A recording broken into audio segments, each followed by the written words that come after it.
Spoke BD নতুন নতুন video দেখতে সাবস্ক্রাইব করুন। ঢাকা মেট্রো রেল প্রকল্প 2012 সালের জাতীয় অর্থনৈতিক পরিষদ একনেক কমিটিতে অনুমোদন লাভ করে।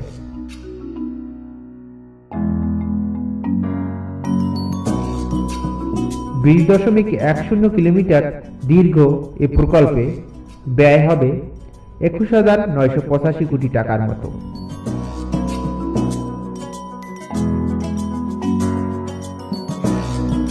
এ প্রকল্পে সহযোগিতা হিসেবে জাইকা দেবে 16,594 কোটি টাকা।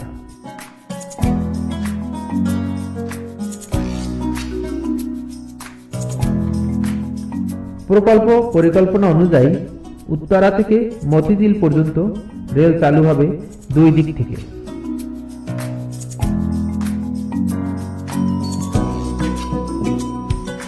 ঘন্টায় 60,000 যাত্রী পরিবহন সম্ভব এবং থাকবে 16টি স্টেশন। মেট্রো রেল ব্যবস্থায় প্রথম ধাপে প্রতিদিন 24টি ট্রেন চলাচল করবে।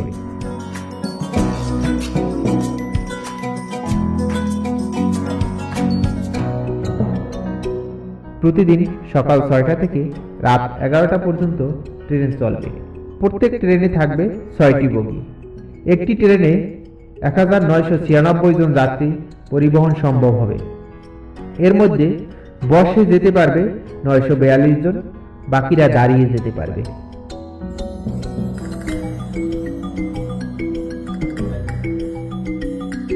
একটি স্টেশনে ট্রেন থামবে মাত্র 40 সেকেন্ড। যাত্রীরা ফুটপাত থেকে সিঁড়ি, এক্সিলেটর কিংবা লিফট ব্যবহার করতে পারবে ট্রেনে ওঠার জন্য।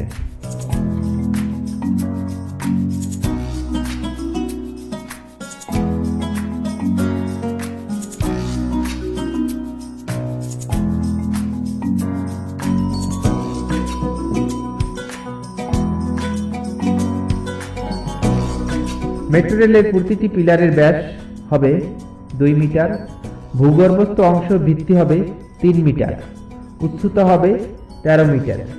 একটি স্তম্ভ থেকে আরেকটির দূরত্ব হবে 30 থেকে 40 মিটার পর্যন্ত।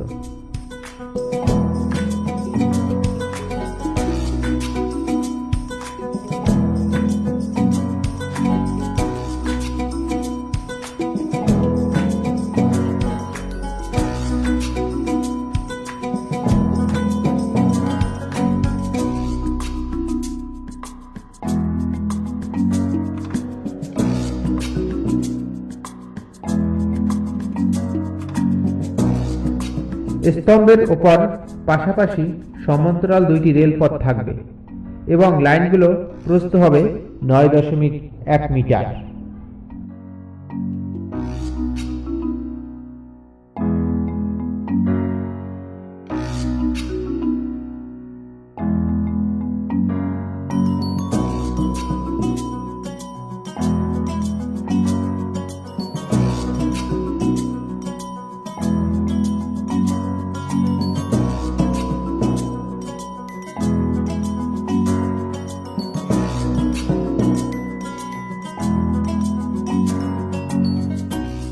মেট্রো রেল চালনার জন্য বিদ্যুৎ নেওয়া হবে জাতীয় গ্রিড থেকে এবং মেট্রো রেল চালনার জন্য ঘন্টায় 13.47 মেগাওয়াট বিদ্যুৎ প্রয়োজন।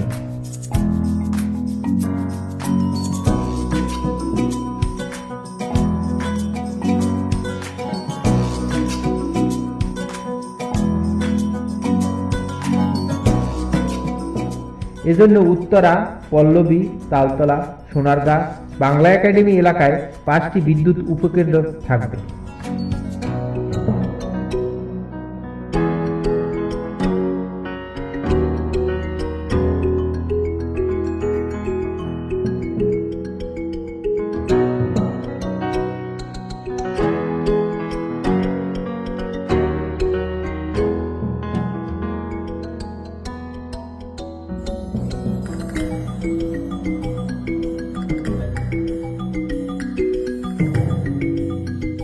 উত্তরা থেকে মতিঝিল 20.10 কিলোমিটার দীর্ঘ রেলপথটি প্রথম ধাপ চালু হবে পল্লবী থেকে সোনারগাঁ হোটেল পর্যন্ত।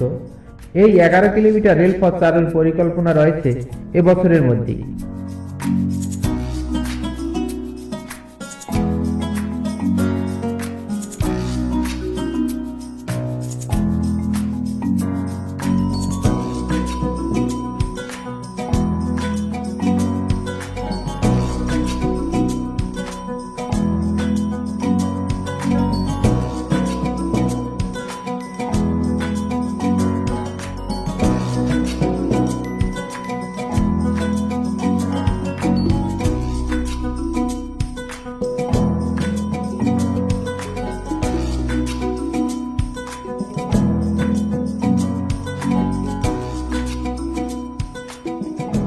দ্বিতীয় ধাপে সোনারগাঁ থেকে বাংলাদেশ ব্যাংক পর্যন্ত 4.40 কিলোমিটার পথ চালুর পরিকল্পনা রয়েছে পরবর্তী বছরে এবং তৃতীয় ধাপে পল্লবী থেকে উত্তরা পর্যন্ত 4.7 কিলোমিটার চালুর পরিকল্পনা রয়েছে পরবর্তী বছরে।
ফগ বিডি নতুন নতুন ভিডিও দেখতে সাবস্ক্রাইব করুন।